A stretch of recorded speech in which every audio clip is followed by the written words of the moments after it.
나스닥, 우리나라에 코스닥이 있다면 뉴스쇼에는 뉴스닥이 있습니다. 월요일의 코너 뉴스쇼 증권시장 뉴스닥. 오늘도 두 분의 패널 나오셨어요. 더불어민주당 장하나 의원님 어서 오십시오. 네, 안녕하십니까. 장하나 전 의원, 새누리당의 이준석 전 비대위원도 어서 오십시오. 네, 안녕하세요.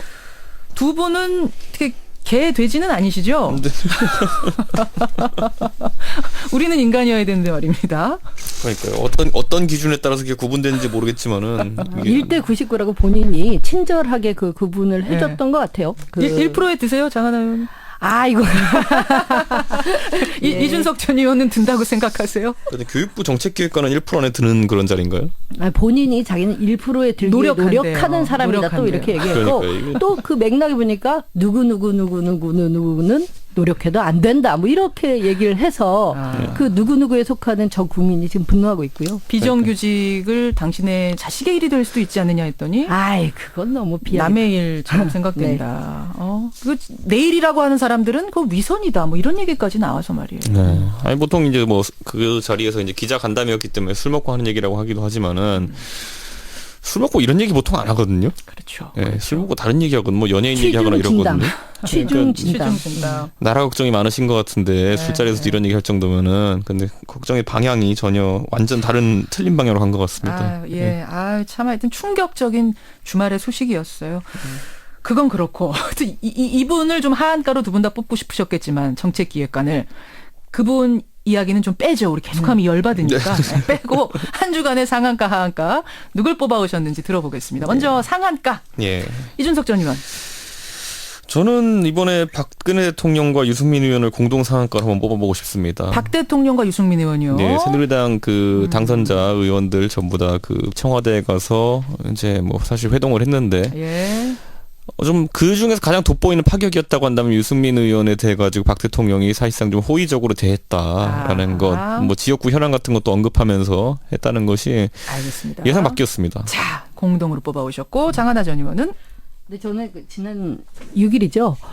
국정원 여직원 셀프 감금 사건 드디어 그 전현직 더불어민주당 의원들에 대해서 무죄 판결이 났습니다. 그래서 그 4명의 의원, 4명의 정치인을 상한가로 꼽았습니다. 이종걸 의원을 비롯한 4명의 정치인 그렇죠. 상한. 오늘은 상한가가 전부 다 공동 수상이네요. 네. 먼저 이준석 전 비대위원. 네. 박근혜 대통령과 유승민 의원 둘 다 윈윈 했다고 생각하세요? 그날의 만남? 그날만 놓고 보면 윈윈이죠. 그래요? 그 전까지는 완전히 뭐 갈등의 극치를 보여주다가 이번에는 그래도 개선의 어떤 가능성을 보여주긴 했는데 왜냐하면 좀 TK 지역이 새누리당의 어쨌든 본산이라 할 수 있는 지역인데 이 지역의 민심 위반이 지금 생각보다 심합니다. 그래요.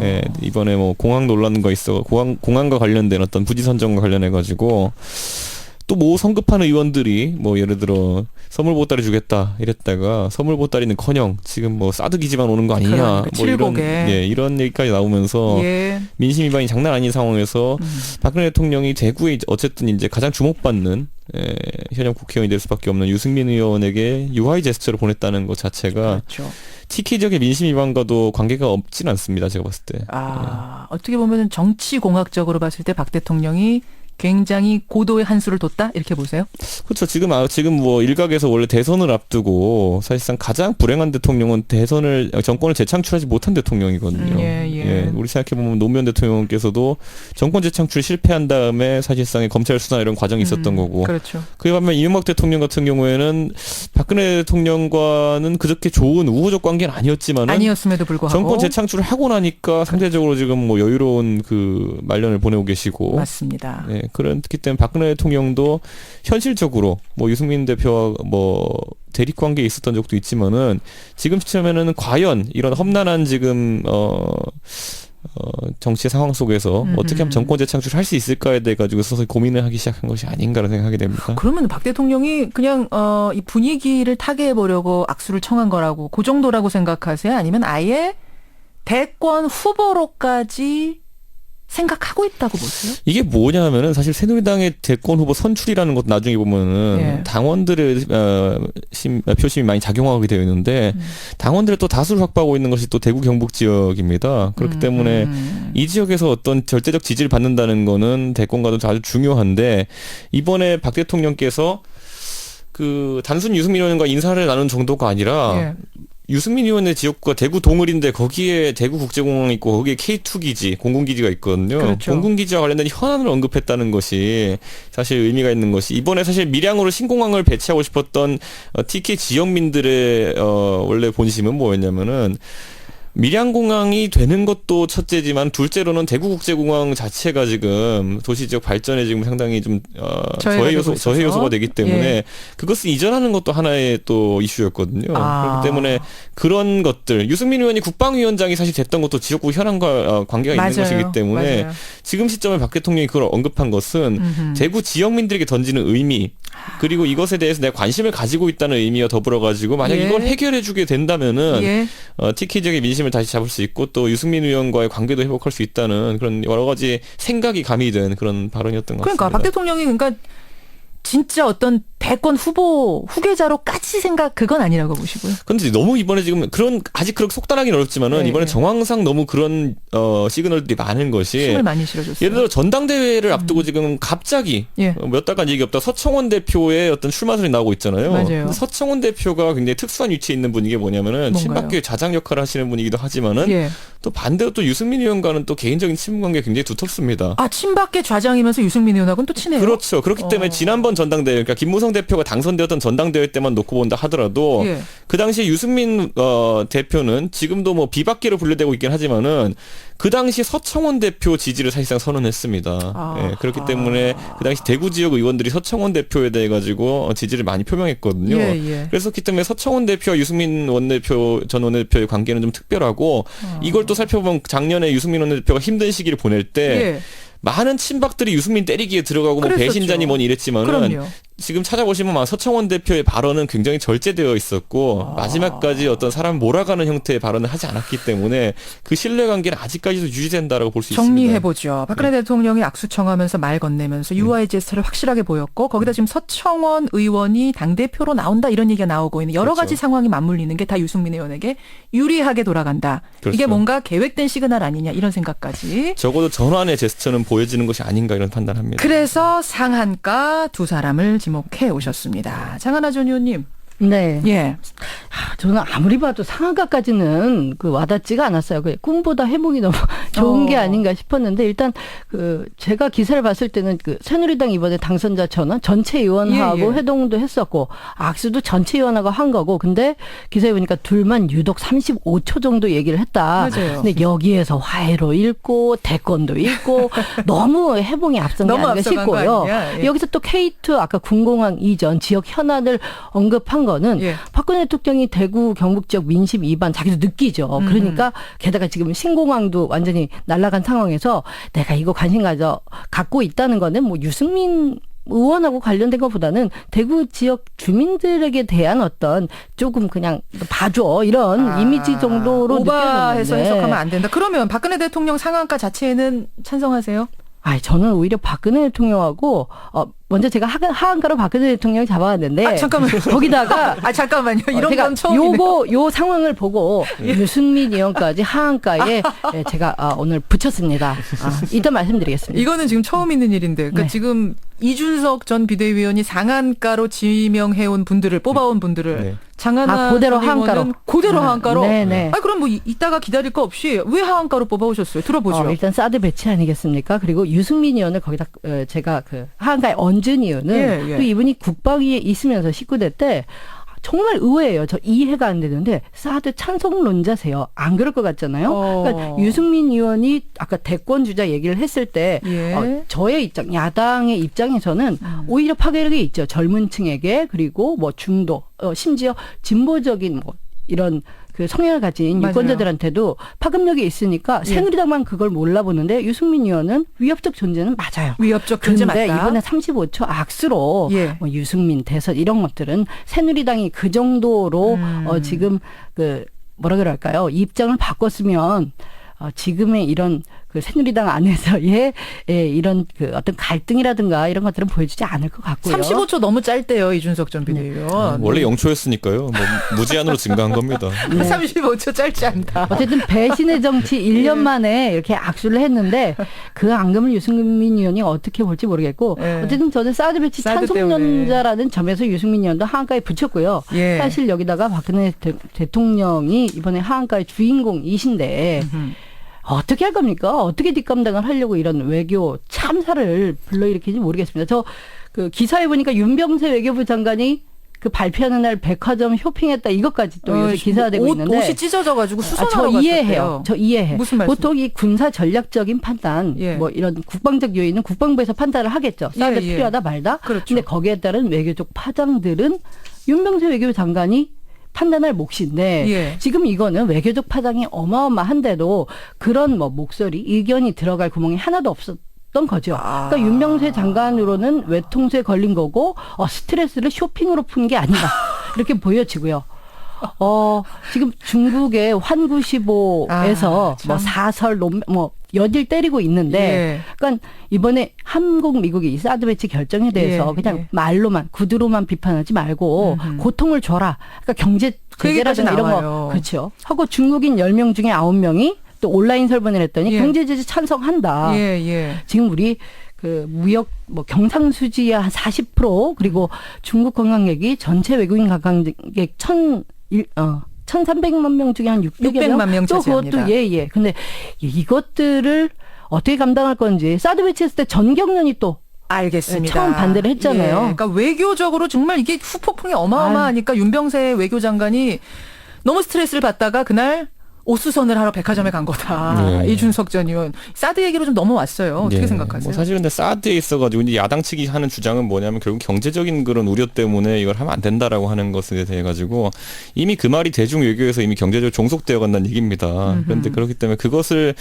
이야기하는 것도 저는 좀 의아스럽고요. 근데 왜냐면 경제만 갖고 얘기하시는 건 아니잖아요, 지금. 뭐 경제뿐만 아니라 지금 열강의 틈바구니 속에서 화약고 될까 봐 걱정하시는 거 아니에요? 그러니까 우리가 한번 생각해 봐야 될 것이 예. 중국은 이미 우리나라를 겨냥해 가지고 예. 이제 만주 지역에 엄청나게 고성능 레이더를 가동하고 있고 지금 전체적으로 미사일 방어라는 건 자국 방어를 위해서 모든 국가가 행사한 주권인데 예. 그것에 가지고 중국이 자기가 레이더 범위에 들어간다고 주장하기 이전에 자기들이 설치할 때 저희랑 협의했습니까? 그런 거 없는데 지금 이런 외교적인 어떤 월권을 해서 저희에게 내정 간섭 하는 것 자체가 이거는 뭐 주권을 지키기 위해서 나서야 되는 문제지. 제 생각에 뭐 중국의 월권이다. 아니 그렇죠. 뭐 어쨌든 예전에 중국이 중국이 경쟁에 참여하느냐 마느냐 그리고 균형 외교를 하느냐 포기하느냐인데 예. 저는 그런 상황으로 전혀 안 보여지고요. 이번에 그 사드 배치하면서 특히 그 우리 국방부에 그러니까 우리 정부의 공식적인 입장이 계속 그 북핵 안보의 예. 목적이다라고 얘기하고 있는데 그 점에 대해서는 많은 국민들이 팩트를 그렇게 알고 있지 않기 때문에 솔직해질 필요가 있는 것 같아요. 근데 중국의 월권 아니냐? 우리도 뭐 레이더 가질 수 있지 않느냐? 이건 어떻게 생각하세요?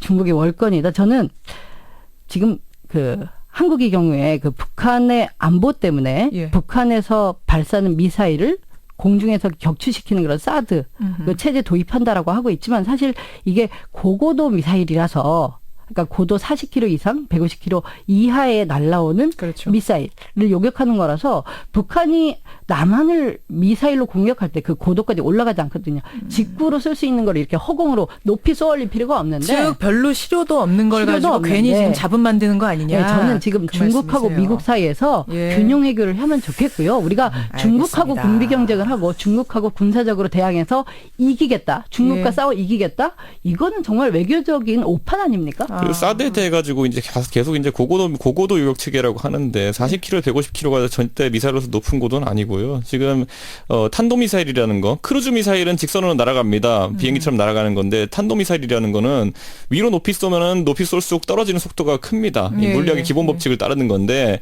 속도가 빠를수록 요격하기 어렵거든요. 그렇기 때문에 같은 미사일이라 할지라도 일부러 높여서 쏘는 위를 향해 쏘는 고각 발사를 많이 합니다. 그렇기 때문에 고각 발사 시에는 충분히 이거를 잡을 수 있고 휴전선에 배치된 장사정포 얘기하면서 이제 하는 분이 많은데 장사정포에 핵폭탄 넣을 수는 없습니다. 그런데 미사일은 핵을 넣을 수 있기 때문에 그 미사일에 대한 방어 수단으로서 이 고고도 미사일 방어 체계가 필요한 알겠습니다. 것이지. 이거 사실 완전 팩트 체크 부분인데, 네. 예, 그러면은 북한이 일부러 고고도로 써서 곡선으로 쏴가지고 이런 어떤 어떤 반응할 시간, 대응할 시간을 벌어준다 이런 것들도 좀 비현실적인. 아니, 실제로 동해안에 미사일 발사 연습하는 것들을 보면 고각 발사를 요즘 많이 합니다. 그러니까 과연 북한이 짧은 우리나라에다가 미사일을 쏘면서 고각 발사할 것이냐, 그리고 고각 발사해서 핵을 터뜨리면 그게 북한까지도 영향을 주는데 핵을 그렇게 터뜨릴 거냐, 이 부분에 대해서는 지금 논란이 있거든요. 그렇죠. 두 분도 역시 그 부분에 있어서 지금 논란을 이어갈 수밖에 없는데 이러다가 오늘 끝이 나요. 이 코너가. 네. 하한가 넘어가겠습니다. 이준석 전 비대위원.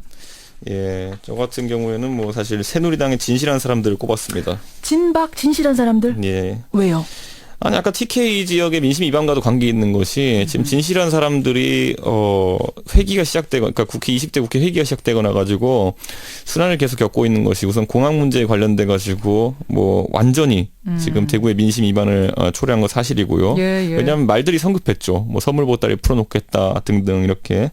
그리고 이제 이렇게 된 상황에서 자신들이 이제 지역 정치에서 입지가 좁아지니까 역으로 최경환 의원이 나와가지고 사드 배치에 반대를 하는 뭐 이런 역설적인 상황이 지금 발생하고 있습니다. 그렇기 때문에 제 생각에는 이 새누리당에서 지금까지 발언권이 좀 강했던, 왜냐하면 지역구가 안정돼 있으니까 발언권이 강했던 진실한 사람들이 이제는 조금 위기감을 느끼고 주도 세력이 되기 어렵지 않을까 생각합니다. 그렇게 보시면. 근데 지금 말이죠.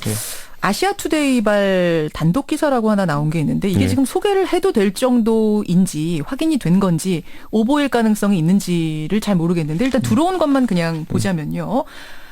검찰이 신동빈 롯데그룹 회장 측이 최경환 의원에게 50억 원을 전달했다.